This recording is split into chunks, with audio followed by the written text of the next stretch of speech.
بسم اللہ الرحمن الرحیم اللہم صلی علی سیدنا مولانا محمد و آلہ و اطرتہ بعدد کل ما لک۔ آج 8ویں سپارے کا خلاصہ بیان ہوگا، اور 8ویں سپارے میں سے بھی کچھ سورہ انعام جو ہے وہاں تک ہی ہے، انشاءاللہ اگلا آدھا حصہ کل بیان ہوگا، تھوڑا سا ہی ہے۔ تو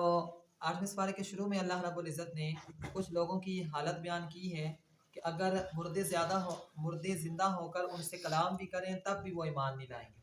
یعنی کچھ لوگوں کے بارے میں اللہ نے یہ بیان فرمایا کہ ان کا کفر اتنا سخت ہے کہ فرشتے ان کے پاس آ گئے اور مردے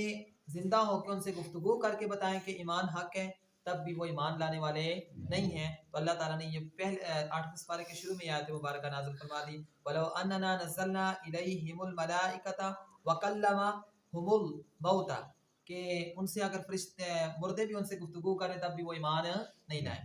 اس کے بعد اللہ رب العزت نے یہ اسی سپارے کے اندر یہ بھی بتایا کہ ہر نبی کے جنات بھی دشمن رہے ہیں اور انسان بھی دشمن رہے ہیں، یعنی جتنے بھی نبی آئے ہیں ان کی ساتھ دشمنی کرنے والے انسان بھی رہے ہیں، انسانوں نے بھی ان سے دشمنی کی ہے، وہ آپ نے کافی واقعات اور کافی باتیں پڑھی ہیں، اور اسی طرح جنات نے بھی نبیوں سے دشمنی کی ہے اور اللہ تعالیٰ نے وہ بھی بیان فرما دیا۔ اسی طرح اللہ رب العزت نے ارشاد فرمایا کہ اکثریت کی بات ماننا سراسر باعث گمراہی ہے، یعنی کوئی بندہ یہ نہیں کہہ سکتا کہ سارے یہ کام کر رہے ہیں تو بھائی آپ بھی یہ کرو، نہ، کبھی کبھار ایسا بھی ہوتا ہے۔ اللہ نے فرمایا وَإِن تُطِعْ أَكْثَرَ مَنْ فِي الْأَرْضِ يُضِلُّوكَ عَنْ سَبِيلِ اللَّهِ، اگر آپ اکثر لوگوں کی جو زمین میں رہتے ہیں ان کی پیروی کرنا شروع کر دو گے تو وہ لوگ آپ کو راستے سے گمراہ کر دیں گے۔ کیوں؟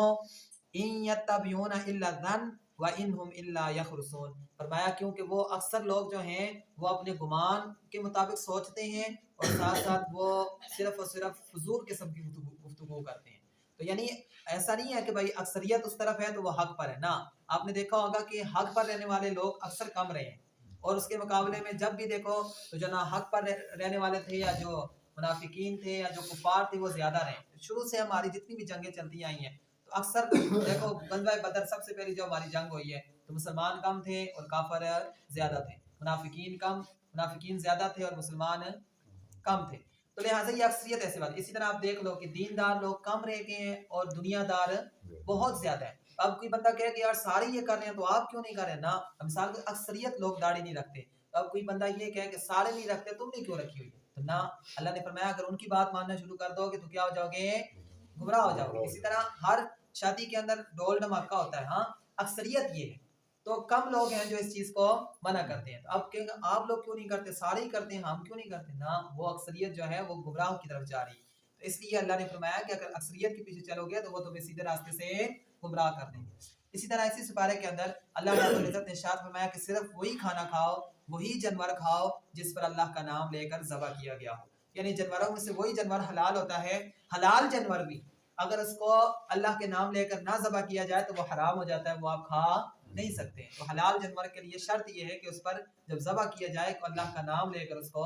ذبح کیا جائے، یہ بھی اللہ تعالیٰ نے فرما دیا۔ اسی طرح اللہ تعالیٰ نے ارشاد فرمایا کہ جن کو ہم نے نورانیت بخشی ہے، نور بخشا، یعنی ایمان کا نور عطا فرمایا، اور جن کے پاس ایمان کا نور نہیں ہے، کفر کے اندھیرے ہیں، تو اللہ نے فرمایا یہ کبھی بھی آپس میں برابر نہیں ہو سکتے۔ ایمان کے نور والوں کو اللہ نے فضیلتیں اور عظمتیں عطا فرمائی ہیں، تو جو اندھیروں میں رہنے والے ہیں، یہ ہندو، یہ عیسائی، یہ یہودی، یہ کبھی ہمارے برابر نہیں ہو سکتے۔ ہمارے کچھ لوگ ہوتے ہیں، آپ کو دیکھا ہے، یہ دنیا پرست، پر آج کل ہماری یہ تکیہ کلام، اور ساڈے تو وہ بھی چنگے نے، انہوں نے کہا نہ وہ ہم سے اچھے ہیں، یہ اللہ کا شکر ہے، اللہ نے ہمیں ایمان دیا ہے۔ وہ جتنے بھی خیراتیں ہیں، جتنے بھی صدقے، جتنے بھی ان کی رحم دلی، جتنا بھی دکھا لیں، ہم سے وہ ہمارے مسلمانوں کے برابر ہے۔ اللہ نے جو ایمان اسلام اور مسلمانوں کو دیا ہے وہ دنیا کا کوئی مذہب اس کے برابر نہیں ہو سکتا۔ اور اگر اخلاق کی بات کی جائے، آج لوگ کہتے ہیں بڑے اخلاق والے ہیں، بڑی تربیت یافتہ قوم ہے، تو یہ انہوں نے کیا کیا ہوا؟ یہ ابھی فلسطین کے اندر یہی قوم ہے، یہی کتی قوم ہے جو ہمارے مسلمانوں کو قتل کری، اب اخلاق کدھر گئے؟ تو لہٰذا ان کی تھوڑی سی وہ ویڈیو دیکھ کر اور یہ بندہ کہے کہ بڑے اچھے لوگ ہیں، نہ، یہ پیچھے سے شروع سے ہی انبیاء کے دشمن رہے ہیں، انبیاء کو قتل کرنے والے ہیں، انبیاء کو انہوں نے نعوذ باللہ آروں سے کاٹا ہے، یہ اتنی گندی قوم رہی ہے، تو یہ کبھی بھی اچھے نہیں ہیں۔ ان کی صرف تھوڑی سی بندے باتیں دیکھ کے بندہ یہ کہے کہ بہت اچھی قوم ہے، تو اللہ تعالیٰ نے ارشاد فرما دیا کہ نور میں جو رہنے والے ہیں، جن کو اللہ نے ایمان کا نور بخشا ہے، اور جو اندھیروں کی ظلمت میں رہنے والے، کفر کے اندھیرے میں رہنے، وہ کبھی بھی برابر نہیں ہو سکتے۔ اسی طرح اللہ رب العزت نے ارشاد فرمایا کہ جس سے اللہ تعالیٰ ہدایت دیتا ہے تو اللہ پاک اس کے لیے کیا ہے، اس کا سینہ اسلام کے لیے کھول دیتا ہے، یہ اللہ پاک جس کو ہدایت دینا چاہتا ہے تو اس کا سینہ اسلام کے لیے کھول دیتا ہے. وہ اللہ تعالیٰ نے فرمایا وَمَن يُرِدِ اللَّهُ أَن يَهْدِيَهُ يَشْرَحْ صَدْرَهُ لِلْإِسْلَامِ کہ جس بندے کو اللہ ہدایت دینا چاہتا ہے اس کا جو سینہ ہے وہ اسلام کے لیے کھول دیتا ہے، اس کو احکام الہی، احادیث نبوی صلی اللہ علیہ وسلم، مسائل شریعہ کی سمجھ آنا شروع ہو جاتی ہے. حضور نے بھی فرمایا نا مَن يُرِدِ اللَّهُ بِهِ خَيْرًا يُفَقِّهْهُ فِي الدِّينِ کہ جس کے ساتھ اللہ تعالیٰ بلائی کا ارادہ فرماتے ہیں اللہ پاک اس کو دین کی سمجھ بوجھ عطا فرماتا ہے. تو لہٰذا جس کے ساتھ جس کو اللہ ہدایت دینا چاہتا ہے اس کو اسلام کی سمجھ عطا، اس کا سینہ اسلام کے لیے کھول دیتا ہے. اور آگے ہی فرما دیا کہ جس کو اللہ تعالیٰ گمراہ کرنا چاہتا ہے اس کا اللہ تعالیٰ سینہ تنگ کر دیتا ہے، اور اس طرح تنگ ہو جاتا ہے جس طرح کہ ایک بندہ آسمان پہ چڑھنا شروع کر دے تو اس کے لیے کتنا مشکل ہے. اسی طرح جو بے ہدایت لوگ ہیں ان کے لیے کیا نام ہے، ہدایت پہ چلنا اور اس طرف آنا اتنا ہی مشکل ہو جاتا ہے جن کو اللہ تعالیٰ نہیں چاہتا. تو شکر الحمدللہ اللہ نے ہمیں چاہ رہا ہے تو ہمیں اسلام اور اللہ نے مسلمانوں کے گھروں میں پیدا کیے، اس بات پہ شکر ادا کرو سارے بول الحمدللہ. اسی طرح آگے اللہ رب العزت نے مال اور اولاد میں جو مشرکین کا ایک طریقہ تھا مال اور اولاد میں شرک کرنا، وہ ان کا طریقہ یہ تھا کہ وہ جب بھی کوئی مال ہوتا یا فصل ہوتی اس میں سے ایک حصہ مقرر کر دیتے کہ یہ ہم نے حصہ اللہ کو لیے دینا ہے، یہ حصہ ہم نے اپنے بتوں کو دینا اور یہ حصہ ہم نے اپنے لیے رکھنا ہے. اب کبھی کبھار ایسا ہوتا کہ کسی وجہ سے ان کی مثال دینے لگا ہوں، کسی وجہ سے ان کی کھیتی ضائع ہو جاتی اور کھیتی وہ جو انہوں نے اللہ کے لیے مانی ہوتی تو پھر کہتے کوئی مسئلہ نہیں ٹھیک ہے. لیکن ابھی کبھی کبھار ایسا ہوتا کہ بتوں کے نام پہ جو انہوں نے کھیتی وہ کی ہوتی، مثال کے طور پہ انہوں نے مانی ہوتی کہ یہ بتوں کے نام پہ دیتے، تو اگر وہ بتوں کے نام پہ ان کی کھیتی ضائع ہو جاتی تو وہ اللہ کا حصہ بتوں کو دے دیتے. لیکن جب بتوں کا اللہ کا حصہ ضائع ہوتا تو بتوں کا حصہ اللہ کو نہیں دیتے. تو اللہ تعالیٰ نے فرمایا کہ یہ جو مال اور اولاد میں شرک کرتے ہیں وہ بھی اللہ تعالیٰ نے اس پارے کے اندر بیان فرما دیا. تو یہ کفار اور مشرکین کا طریقہ تھا. اسی طرح اللہ رب العزت نے اس پارے کے اندر پھر اپنے جو انعامات ہیں وہ ذکر فرمائے ہیں کہ اللہ تعالیٰ نے تمہارے لیے باغات بنائے ہیں، باغات پھلے ہوئے ہیں کچھ، پھر کھجور کے درخت، پھر کھیتی باڑی اور اس کے اندر مختلف قسم کے اناج کا اگنا، پھر اس کے بعد زیتون اور انار کا خصوصی طور پہ ذکر آیا ہے کہ ان کا یہ بھی تمہارے لیے اللہ نے فرمایا کہ یہ بھی تمہارے لیے نعمت ہے. اب زیتون کا استعمال اور انار کا کھانا یہ دونوں نعمتیں ہیں اور ان کا استعمال کرنا یہ بہت ہی مفید ہے کیونکہ قرآن میں بھی ان کا بار بار ذکر آیا ہے. اسی طرح اللہ تعالیٰ نے فرمایا کہ ہر طرح کے تمہیں پھل دیے گئے ہیں اور یہ سارے اسی طرح تمہیں چوپائے دیے گئے ہیں جس پہ تم سوار ہوتے ہو. تو یہ ساری اللہ تعالیٰ نے اپنی جو نعمتیں ہیں وہ اس بارے کے اندر بیان فرمائی ہیں. اسی طرح اس بارے کے اندر اللہ تعالیٰ نے جو چیزیں حرام کی ہیں ہم نے پہلے پڑھ چکی ہیں کہ یہ چیزیں اللہ نے حرام کی ہیں، وہ ساری کی ساری چیزیں حرام فرمائی ہیں وہ اللہ نے بیان فرما دی. اور یہودیوں کے لیے کچھ چیزیں خاص طور پر حرام تھیں وہ بھی اللہ تعالیٰ نے بیان فرما دی کہ تفصیلاً ان کا ذکر آیا ہے کہ یہ چیزیں یہودیوں کے لیے بھی حرام تھیں اور تمہارے لیے وہ جس طرح خنزیر ہو گیا، گوشت ہو گیا، جمع ہوا خون ہو گیا اور خنزیر کا گوشت ہو گیا، شراب ہو گئی، یہ ساری چیزیں اللہ تعالیٰ نے حرام کی. اس بارے کے اندر اللہ نے یہ بھی فرمایا کہ اپنی مرضی سے کوئی بندہ اپنے اوپر کوئی چیز حلال نہیں کر سکتا. کل ہم نے کہا تھا کہ کوئی بندہ کسی حلال کو حرام نہیں کہہ سکتا، اور آج آیا ہے کہ کوئی بندہ کسی حرام کو اپنے لیے حلال نہیں کر سکتا. اگر کرے گا تو کفر کرے گا، یعنی جان بوجھ کے اگر کسی حلال چیز کو حرام چیز کو حلال سمجھتا ہے یا کہتا ہے اپنے لیے تو وہ کیا کرے گا، کفر کرے گا، کیونکہ اس نے اپنے رب کے حکم کو چینج کیا، کتاب اللہ کے حکم کو چینج کیا. اسی طرح سیدھا راستہ اور اسے چھوڑنے کا جو انجام ہے وہ بھی اللہ تعالیٰ نے بیان فرما دیا کہ ان کے لیے دردناک عذاب ہے کل قیامت والے دن، وہ بھی تفصیلاً آیت ہے. اسی طرح فرقہ بندی میں پڑھنے سے اللہ تعالیٰ نے منع فرمایا کہ فرقے بندیوں میں مت پڑھو. میں نے اس نے بھی تفصیلاً بیان کیا فرقہ بندی میں پڑھنے سے مراد یہ ہے کہ یہ عقیدوی فرقہ نہیں ہونا چاہیے. مانوی طور پہ تو بہت سارے عقائد ہیں، مطلب مولوی طور پہ تو بہت سارے فرقے ہیں. مثال کے طور پہ اب احناف ہیں، حنبلی ہیں، شافعی ہیں اور مالکی ہیں، یہ سب کے سب حق پر ہیں. یہ چاروں مذہب حق پر ہیں، ان میں سے کسی کو ہم غلط نہیں کہہ سکتے کیونکہ یہ فروعی مسائل کے اندر ان کا اختلاف ہے. اور مسائل کے اندر اختلاف صحابہ کے اندر بھی تھا، کچھ صحابہ رفع یدین کرتے تھے کچھ نہیں کرتے تھے، تو لہٰذا ان کے بارے میں ہم یہ سارے ٹھیک، لیکن عقیدہ سب صحابہ کا ایک تھا. عقیدے کے اندر کسی صحابی کی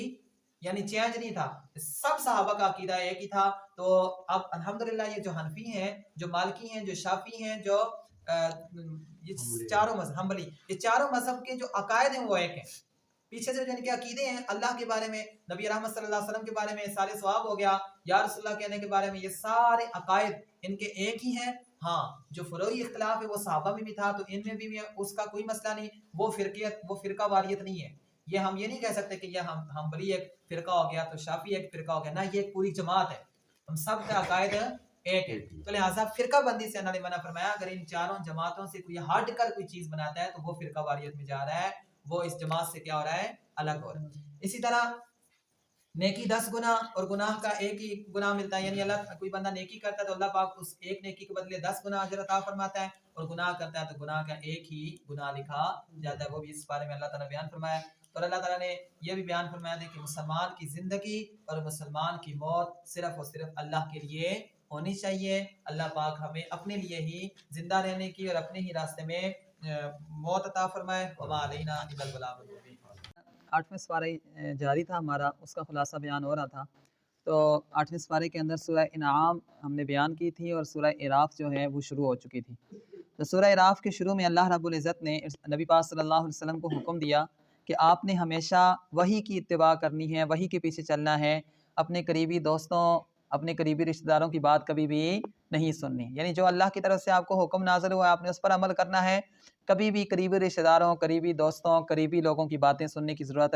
نہیں ہے۔ اور یہ اس امت کے لیے بھی حکم ہے کہ ہمیشہ قرآن و حدیث کی بات سنیں، لوگوں کی قرآن اس کے علاوہ اپنے قریبی رشتہ داروں کی، اپنے قریبی دوستوں کی بات سننے کی ضرورت ہے۔ جب بات اللہ اور اس کے رسول کی آ جائے اس وقت ان کی بات ماننی، اس کے علاوہ کسی اور کی بات کی اس وقت کوئی ویلیو نہیں ہے۔ وَاتَّبِعُوا مَا أُنزِلَ إِلَيْكُم مِّن رَّبِّكُمْ وَلَا تَتَّبِعُوا مَا مِن دُونِهِ أَوْلِيَاءَ، کہ اللہ کی بات مانو، اس کے علاوہ اپنے دوستوں کی اور اپنے قریبی لوگوں کی بات مت مانو۔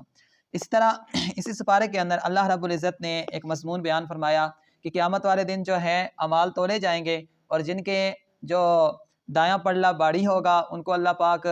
اللہ تعالیٰ نے ارشاد فرمایا کہ وہ لوگ فلاح والے ہوں گے، فَأُولَٰئِکَ هُمُ الْمُفْلِحُونَ، وہی کامیاب لوگ ہوں گے، اور جن کا بایاں پلڑا باری ہوگا ان کے بارے میں اللہ تعالیٰ نے ارشاد فرمایا کہ یہ وہی لوگ ہوں گے جنہوں نے اپنی جانوں پر نقصان کیا ہوگا، اور بسبب اس کے کہ انہوں نے اپنی جانوں پہ ظلم کیا۔ کیونکہ ان لوگوں نے اللہ کی آیات اور نبی رحمت صلی اللہ علیہ وسلم کی تعلیمات کا انکار کیا۔ تو یعنی وزن کی باتیں جو ہیں، نامہ اعمال کا تلنا، اور یہ ساری چیزیں اللہ پاک نے سورہ اعراف اور 8ویں سپارے میں بیان فرمائی ہیں۔ اسی طرح اس کے بعد ہم پہلے سپارے میں پڑھ چکے ہیں، پھر میں بتانے لگا ہوں ویسے ہی، کہ حضرت آدم علیہ السلام کا پیدا ہونا اور حضرت آدم علیہ السلام کا فرشتوں کا حضرت آدم علیہ السلام کو سجدہ کرنا اور شیطان کا انکار کرنا، پھر آدم علیہ السلام اور اما حوا علیہ السلام کا جنت میں جانا اور جنت میں ایک درخت سے ان کو منع کرنا، پھر ان کا وہ درخت کھانا، پھر اس کے بعد ان کا اس درخت کی وجہ سے لباس کا اترنا، پھر اس کے بعد ان کا زمین پہ آنا، یہ ساری باتیں اللہ رب العزت نے 8ویں سپارے میں تفصیلاً بیان فرمائی ہیں۔ اور اس کے بعد ایک اور بات جو ہے اللہ تعالیٰ نے ارشاد فرمایا، لباس کی اہمیت بیان فرمائی کہ لباس تمہارا کیوں اس لیے ہے کہ تاکہ تم اپنے اس کے ذریعے اپنے سطر کو چھپاؤ اور یہ تمہاری زینت کا باعث بنے۔ یعنی اللہ نے جو لباس اتارا ہے یہ اس وجہ سے اتارا ہے، ایک تو اس سے سطر چھپ جائے، اور دوسرا اس کے ساتھ ساتھ اللہ نے فرمایا کہ تمہاری زینت کا باعث بنے، اور فرمایا وَلِبَاسُ التَّقْوَىٰ خَيْرٌ، جو سب سے بہترین لباس کون سا ہے؟ جو تقوی کا لباس ہے۔ تقوی سے اب مثال کے طور پہ لباس تو یہ بھی ہے نا کہ عورتیں اگر بغیر پردے کے صرف پینٹ شرٹ بھی پہن لیں تو لباس ہی ہے، لیکن یہ لباس جو ہے تقوی والا نہیں ہے۔ تقوی والا کون سا ہے؟ کہ وہ کپڑے پہنے اور اس کے بعد اوپر عبایا پہنے، اب یہ تقوی والا لباس ہے۔ اس لیے مردوں کے لیے بھی کیا ہے کہ جو آقا علیہ السلام کے طریقے کے مطابق لباس ہے وہ پہنے تو وہ تقوی کا لباس ہے۔ تو اللہ تعالیٰ نے یہ لباس کی اہمیت بیان کرنے کے بعد یہ بیان فرما دیا کہ جو تقوی والا لباس ہے وہ سب سے بہتر ہے تمہارے لیے، اور وہ کون سا ہے؟ جو آقا علیہ السلام نے پہنا اور نبی پاک صلی اللہ علیہ وسلم کی ازواج مطہرات نے پہنا، یہ وہ لباس جو ہے تقوی والا لباس۔ اسی طرح اسی سپارے کے اندر اللہ رب العزت نے یہ بھی ارشاد فرما دیا کہ اللہ رب العزت کبھی بھی کسی کو بے حیائی کا حکم نہیں دیتا۔ اب یہ کافر لوگ جو تھے وَإِذَا فَعَلُوا فَاحِشَةً قَالُوا وَجَدْنَا عَلَيْهِ آبَاءَنَا وَاللَّهُ أَمَرْنَا بِهَا، وہ یہ کہتے تھے جب وہ کوئی برائی کا کام کرتے، بے حیائی کرتے، یہ مشرک لوگ تو کہتے تھے کہ یہ وہ بے حیائی کے کام ہیں جو ہمارے آباء و اجداد بھی کرتے تھے، اور اللہ نے ہمارے آباء و اجداد کو حکم دیا ہے کہ وہ یہ بے حیائی والے کام کریں، استغفر اللہ، یہ ان کی یہ بات ہوتی تھی۔ تو اللہ تعالیٰ نے ارشاد فرمایا کہ قل ان اللہ لا یأمر بالفحشاء، کہ ان سے کہہ دو کہ اللہ تعالیٰ کبھی بھی بے حیائی کا حکم نہیں دیتا۔ اتقولون علی اللہ ما لا تعلمون، تم اللہ کے بارے میں وہ باتیں کرتے ہو جن کا تمہیں علم ہی نہیں ہے۔ تو لہٰذا اس سپارے کے اندر اللہ نے یہ بھی بیان فرما دیا کہ اللہ پاک کبھی بھی بے حیائی کا حکم نہیں فرماتا۔ اسی طرح اسی سپارے کے اندر اللہ رب العزت نے جہنمیوں کے باہم جو جھگڑا ہوگا آپس میں، وہ بھی اللہ تعالیٰ نے ارشاد فرما دیا کہ جہنمی جب جہنم میں جائیں گے تو اللہ تعالیٰ ارشاد فرماتا ہے کہ میں نے بہت سارے جنوں اور انسانوں کو جہنم میں رکھا ہوگا، اس کے بعد پچھلے اور جہنمی اس کے اندر داخل ہوں گے، تو پھر جہنمی کہیں گے، آپس میں لڑنا شروع ہو جائیں گے، یہ پچھلے جو بعد میں آئے ہیں پہلے والوں سے کہیں گے کہ ان کی وجہ سے یا اللہ ہم گمراہ ہوئے ہیں، انہوں نے ہمیں گمراہ کیا ہے، انہوں نے ہمیں بتایا کہ ایسا ایسا کام کرنا اور ہم نے ان کی بات مان کے یہ کام کیا ہے، اب ان کو دگنا عذاب دو۔ بعد والے جہنمی پہلے والے جہنمیوں کے بارے میں کہیں گے ان کو دگنا عذاب دو۔ اللہ تعالیٰ ارشاد فرمائے گا سب کے لیے دگنا عذاب ہے، تمہیں اس بات کی خبر نہیں ہے، عذاب سب کے لیے دگنا ہے۔ تو لہٰذا یہ جہنمیوں کا جو آپس میں باہم جھگڑا ہوگا وہ بھی اللہ تعالیٰ نے اس پارے کے اندر بیان فرما دیا۔ اس طرح اللہ نے فرمایا کہ جنتی جب جنت میں جائیں گے تو ان کے دلوں کے اندر کسی کے دل کے اندر کینہ نہیں ہوگا، آپس میں بغض و عداوت اور دشمنی، جنتیوں کے دلوں کے اندر آپس میں دشمنیاں وغیرہ نہیں ہوں گی، اللہ تعالیٰ وہ پہلے ہی ان کے دلوں سے نکال دے گا، اور یہ بغض اور کینہ اور یہ ساری چیزیں دلوں سے نکال دینا یہ جنتیوں کی صفات میں سے ایک صفت ہے۔ اپنے دلوں کے اندر بغض کینہ اور یہ ساری چیزیں رکھنا یہ جہنمیوں کی صفات میں سے، تو بغض کینہ اور یہ ساری چیزیں اپنے دلوں سے نکال دینا یہ جنتیوں کی صفات میں سے، کیونکہ اللہ نے فرمایا جنت میں وہی لوگ جائیں گے جن کے دلوں کے اندر کینہ وغیرہ نہیں ہوگا، اور جنت میں جب جائیں گے تو اللہ پاک ان کے دلوں کو صاف کر دے گا، کینہ دشمنی بغض ہر چیز سے صاف کر دیں گے۔ اسی طرح اسی سپارے کے اندر اللہ رب العزت نے اصحاب اعراف کا ذکر فرمایا ہے، اور یہ سورہ اعراف ہی پڑھ رہے ہیں، اور اسی کی مناسبت سے اس کا نام بھی اصحاب اعراف ہے۔ اصحاب اعراف کون انشاءاللہ تفصیلاً کل میں بات کروں گا یا صبح کر دوں گا، یہ بہت اہم گفتگو ہے، تفصیلاً بات ہے، تو سارے اعراف کے بارے میں صبح انشاءاللہ بیان کریں گے، انشاءاللہ صبح کوشش کریں گے بیان کریں گے۔ اسی طرح اللہ رب العزت نے بیان فرما دیا، ایک عقلی دلیل دی ہے کہ اللہ کا حکم ماننا کیوں ضروری ہے۔ اس بات پر اللہ تعالیٰ نے عقلی دلیل دی ہے، وہ دلیل یہ ہے کہ اللہ تعالیٰ فرماتا ہے کہ اللہ وہ ہے جس نے تمہارے لیے زمین و آسمان کو 6 دنوں میں پیدا فرمایا، پھر اس کے بعد عرش کا ارادہ فرمایا، پھر وہی ذات ہے کہ جو رات کو ختم کر دیتا ہے دن کے ذریعے اور دن کو ختم کر دیتا ہے رات کے ذریعے، پھر فرمایا کہ چاند سورج اور ستارے سب کے سبب اس کے حکم کے پابند ہیں۔ یہ ساری باتیں فرماتی ہیں، یہ ساری باتیں اس بات پر دلیل ہیں کہ صرف اور صرف اللہ کی ہی بات مانی جائے، اس کے ہی حکم پر عمل کیا جائے، اس کی ہی وحدانیت کا اقرار کیا جائے، اس کے علاوہ کوئی اور چارہ نہیں ہے۔ تو یہ اللہ تعالیٰ نے ایک عقلی دلیل دے دی ہے کہ اللہ کی ہی بات مانی جائے۔ اسی طرح اللہ رب العزت نے یہ بھی بیان فرما دیا کہ جس طرح مٹی کی خصوصیات میں فرق ہوتا ہے، اسی طرح انسانوں کے دلوں میں بھی فرق ہوتا ہے، یعنی کچھ مٹیاں کالی، کچھ سفید، کچھ ٹھنڈی ہوتی ہیں، کچھ گرم ہوتی ہیں، مٹی کی ایک تاثیر ہوتی ہے۔ تو اسی طرح انسانوں کے کیا نام ہے دلوں کے اندر بھی فرق ہوتا ہے۔ اللہ تعالیٰ نے ارشاد فرمایا کچھ مٹی وہ ہے جس سے اللہ پاک سبزہ اگاتا ہے، اور کچھ مٹی وہ ہے جس سے کچھ بھی نہیں نکلتا۔ اسی طرح کچھ دل اس طرح کے ہیں جن کے اندر اللہ کی رحمت اور یہ ساری چیزیں بس جاتی ہیں، اور کچھ دلوں کے اوپر کوئی اثر نہیں ہوتا، جس طرح ہم نے پہلے سپارے میں پڑھا تھا فی قلوبہم مرض فزادہم اللہ مرض، کہ ان کے دلوں کے اندر کیا ہے بیماری، اللہ نے ان کی اور بیماری بڑھا دی۔ اور ایک آیت میں پڑھا تھا کہ ان کے دلوں کے اوپر پردے ہیں اور وہ نہ سن سکتے ہیں نہ دیکھ سکتے ہیں۔ تو لہٰذا دلوں کی بھی بات ہے کہ کبھی دلوں کی کیفیت بھی چینج ہوتی ہے، کسی کا دل سخت ہے، کسی کا نرم ہے، کسی کی درمیانی کیفیت میں ہے، کچھ لوگ اللہ کی بات کو قبول کرتے ہیں، کچھ لوگ قبول نہیں کرتے، وہ ساری کیفیات بیان فرما دی ہیں۔ اسی طرح اللہ رب العزت نے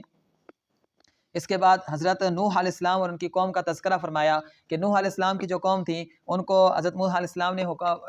علیہ السلام ان کے پاس گئے اور ان کو کہا کہ میں اللہ کی طرف سے نبی ہوں، میں تمہیں حکم دیتا ہوں، نصیحت کرتا ہوں کہ ایک اللہ کی عبادت کرو، یہ ساری گفتگو، تو انہوں نے نافرمانی کی، انہوں نے بات نہیں مانی۔ تو اللہ تعالیٰ نے ارشاد فرمایا کہ ہم نے نوح علیہ السلام اور ان کے ساتھ جو لوگ تھے ان کو کشتی کے اندر پناہ دی اور ان کو نجات دی، اور اس کے علاوہ سارے لوگوں کو غرق کر دیا۔ تو ایک وہ قصہ۔ اس کے علاوہ حضرت عاد علیہ السلام کی قوم کو بارے میں بھی اللہ تعالیٰ نے بیان فرما دیا، ہود علیہ السلام جن کو قوم عاد کی طرف بھیجا تھا، تو ان کے بارے میں بیان فرما دیا کہ ان کو اللہ تعالیٰ نے ان کو بھی اللہ نے بھیجا کہ یہ اس کو اپنی قوم کو نصیحت کریں، انہوں نے بڑی نصیحت کی، انہوں نے نصیحت قبول نہیں کی، تو اللہ رب العزت نے ان پر عذاب واقعہ کیا، اور عذاب کیا تھا کہ ان پر ایک اچانک سی ایک چینخ آئی جس کے ذریعے سب کے سب کیا ہو گئے، تباہ ہو گئے اور برباد ہو گئے۔ ہواؤں نے اٹھا کے ادھر سے ادھر پھینکا، ادھر سے ادھر پھینکا۔ یہ قوم عاد جو تھی بڑے بڑے جسم، بڑے سخت قسم کے پہاڑوں کے اندر یہ گھر بناتے تھے، بڑا تکبر تھا ان کو اپنے آپ پر، تو ان کو اللہ رب العزت نے اسی طریقے سے ہوا آئی اور ہوا نے یہاں سے اٹھا کے ادھر پٹاکا، وہاں سے اٹھا کے ادھر پٹاکا، یعنی ان کو اللہ نے اپنی جو قوت اور پاور دکھائی کہ اللہ سب سے زیادہ طاقت والا اور قوت والا ہے۔ اسی طرح قوم سمود کی بات کی کہ قوم سمود کی طرف اللہ تعالیٰ نے صالح علیہ السلام کو بھیجا اور ساتھ میں ایک اونٹنی معجزے کے طور پہ دے دی اور کہہ دیا کہ اس اونٹنی کو کوئی بندہ نقصان نہیں پہنچائے گا۔ تفصیلاً واقعہ ہے، لیکن اتنا تھا کہ اونٹنی کا بارے میں حکم تھا کہ اس کو کسی نے نقصان نہیں پہنچانا۔ اور ایک بدبخت شخص تھا، اس نے اس اونٹنی کی کونچیں کاٹ دی، یعنی پاؤں کاٹے اور اس کو زخمی کیا، تو اللہ تعالیٰ نے اس قوم پر عذاب نازل فرمایا اور ان پر ایک چینخ آئی جس کی وجہ سے سب کے سب صبح کے ٹائم اپنے گھروں میں اندر اوندے منہ پڑے ہوئے تھے اور مرے ہوئے تھے، تو یہ بھی ان پر عذاب آیا تھا۔ اسی طرح کیا نام ہے قوم لوط کے بارے میں اللہ نے ارشاد فرمایا کہ وہ وہ کرتے تھے، یعنی غیر جو فطرتی عمل ہے وہ کرتے تھے، عورتوں کو چھوڑ کر مردوں کے پاس جاتے تھے، مردوں کے ساتھ جو ہے بدفعلی کرتے تھے۔ اللہ تعالیٰ نے ان کے بارے میں بھی حضرت لوط علیہ السلام کو نبی بنا کر بھیجا کہ ان کو سمجھاؤ، انہوں نے بڑا سمجھایا، لیکن انہوں نے کہا نہیں یہ تو بڑے پاک لوگ ہیں، ان کو اپنی بستی سے ہی نکال دو۔ تو جب حضرت لوط علیہ السلام کو بستی سے نکالا، اللہ تعالیٰ نے ان پر عذاب نازل فرمایا، اور عذاب کیا تھا کہ جس طرح کے الٹے کام تھے اسی طرح اللہ تعالیٰ نے ان کو اٹھایا، ان کی بستی جو ہے اوپر تک لے گیا، آسمانوں تک، یہاں تک کہ جو اوپر جو ہے نا آسمان کے جو فرشتے تھے، ادھر جو مرغیں جو تھے جو اذانیں پڑھ رہے تھے اوپر آسمانوں پہ، ان کی اذانیں ان کو سنائی دی۔ پھر اس کے بعد اللہ تعالیٰ کے حکم سے اس کو دوبارہ ایسے کر کے پھینکا گیا اور وہ سب کے سب نیچے زمین میں ڈنس گئے اور اوپر سے پتھروں کی بارش ہوئی۔ تو یہ بھی اللہ تعالیٰ نے اسی پارے کے اندر بیان فرمایا۔ اسی طرح حضرت مدین، شعیب علیہ السلام، مدین جو قوم تھی،